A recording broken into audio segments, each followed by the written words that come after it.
gangsta? First off, I'm looking in the screen. How did the VJs do it? I mean, I don't know. it's unbelievable. It's a craft. You look in the It's you a look in talent, the it's thing, a make sure craft, you're it's the framed up. future. Am I in? Mr. Buteau just returned from how the tables have turned, by the way. I'm now asking you questions. Do you know how to hold that? Yeah, something You like want some this. suggestions? Go ahead. Not too tight. Just a loose. Just a loose hold. Yeah, kind of like that. Very good. Nice aim. Or you can do like Sean Daly. Yeah, you can and do it put over. it in the middle. I don't know why Daly does that, but he does something weird. Anyway, go ahead. You can hear the voice better. So just returned from New York City. Yes. How was that? How was that trip? You know what? Interesting that you asked, John. Actually, we've already gone through this, right? You know, can we right now, we're going to put some video up of me 10 years ago. Okay. I'm a lot younger. You look different. I think I look good. I think I could still grow that much hair, but actually we were there like 4 hours after the towers fell, I think, and able to get on there, and it was an interesting thing to cover 10 years ago. But this time, the whole drive, Les Bro and I, who's been at the station, since the hurricane of 38? Yeah, about 28 or 38, around there. Covered the hurricane of 38. Yeah. Les Bro and I went down, and the whole ride down, everybody kept saying on the radio, huge crowds, delays, expect delays. You got none of that, did you? Nothing. It was the easiest trip to New York ever, and I talked to a police officer, and I said, hey, where are the crowds? This was on Saturday, and he said, I think the radio stations and TV stations scared them away. Not that a TV station would bring out fear or anything, but anyway, people listened. They didn't go, and then the next day, I lost sleep because we were going to start at 7 the next day on Sunday with a ceremony in Brooklyn. 2 local firefighters and a local politician were down there, and we were going to start with that ceremony at 7. I couldn't sleep because I thought we got to leave early, and I'm having these dreams about these giant crowds in Brooklyn. Nobody in Brooklyn. And then we went over to 9/11. Actually, it was somewhat crowded, but again, it wasn't what we expected. Was that ground zero, pretty much? TV stations and people? I guess so. I don't know. I mean, I just hear, though, I think a lot of people stayed away. We had a lot of local families who lost people that stayed away just because of they didn't want to deal with the crowd, but it wasn't that bad. It was a beautiful ceremony from what I saw, and a really calm New York City, almost fitting the type of day it should have been, you know?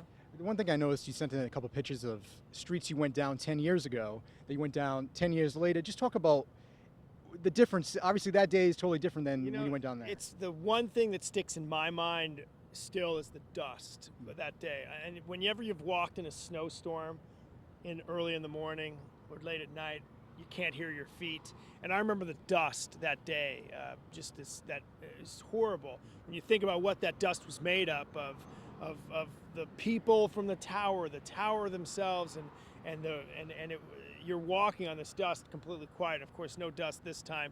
And again, not a crowded New York City. And back then, that was the similarity. Back then, it wasn't crowded either. Everybody had gone. And I think the one reflection looking back also was you go to breaking news and you look for eyewitnesses. Well, everybody was an eyewitness back then. And we talked to Bob Jenkins, who you might be able to put some video of him up right now. We're rolling it. There it is. It's the magic of TV. Bob Jenkins was on the 39th floor. Yeah. Unbelievable. They found his luggage. They found his luggage tag. Yeah. And I think people might say, big deal, it's a luggage tag, but I guess the point is they sifted through 110 floors on each side, so 220 floors of debris they sift through. If they're giving him a luggage tag, right, a worthless luggage tag other than to him, you know they're calling tens of thousands of people with rings, and frightening to say, but remains. So, and they gave him a luggage tag. But if the long form interview is still on TV or on the internet, it's 10 minutes long. It's the Bob Jenkins interview. You should take a look at it. It's something else. Great, it's scary, but interesting what he saw. Well, lastly, great job out there. My last question is, will you be returning for the 20-year anniversary? You haven't gotten that yet, have you? No, because then when you look at when I'm 10 years older, right? They won't even recognize you. They won't recognize you in that I video. won't be working anymore. They'll have gotten rid of me. But beyond that, the 20-year difference, I'm going to be like in a walker. Right. But no, I don't know. It's interesting to say. It did go fast. What were you doing that day? I was with. Were you working? I was with TJ Del Santo. Doing? And went to the train station of people that just left New York, just beating the towers coming out. What were you doing before that? I was at my house with my wife and my son. I was working night side. But they called you in. They called me in. I was working night side. I had just woken up. My son was 1 at the time.